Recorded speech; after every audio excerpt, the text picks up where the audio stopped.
Des atrocités, Eyem Nour retenue au Maroc, elle sur le comportement de son ex Vincent Miclet. Les jours défilent et se ressemblent encore. Depuis plus d'un mois, Eyem Nour est retenue au Maroc avec son fils. Eva. Une situation de plus en plus pesante pour l'ancienne star de télé-réalité, qui perd patience et espoir, à mesure que les semaines passent. Tout a commencé le 15 novembre. Ce jour-là, Vincent Miclet s'exprimait sur Instagram pour révéler que son ex-compagne et maman de son seul garçon l'aurait enlevé avec la complicité de sa mère Farida. Jusqu'à l'heure où je vous parle, nous n'avons aucune nouvelle de Eva, avait-il précisé, avant d'ajouter qu'une plainte a été déposée aux autorités marocaines.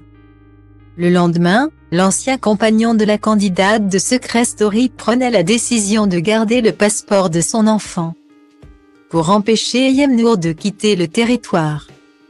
Le cauchemar commence alors pour la jeune femme, qui se trouve dans l'obligation de rester au Maroc, la privant de son travail sur C8 et de ses proches.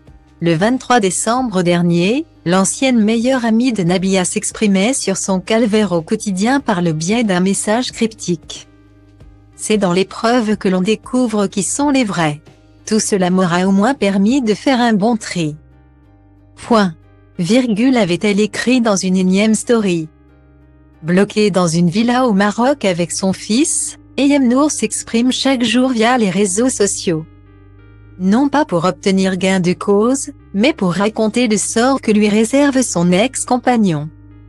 Vincent Miclet, au quotidien. Il ne m'appelle pas et ne souhaite ni répondre ni aux messages, ni aux appels. Il ne communique par avocat, fait-elle savoir sur Instagram, ce vendredi 30 décembre. Épuisée, la jeune femme a raconté qu'elle n'aurait jamais cru que Vincent Miclet aille aussi loin. Pas une seule seconde, je n'ai pu penser qu'il serait capable de telles atrocités. Point. Me faire du mal à moi, c'est une chose, mais priver notre fils de retourner chez lui en France, le priver de son école, de ses camarades, de son chien, de ses habitudes, bref de sa vie. Point. Je ne pensais pas qu'il serait capable de faire ça, avance-t-elle, désemparée.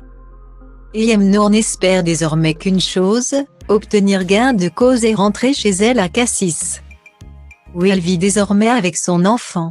C'est son souhait le plus cher.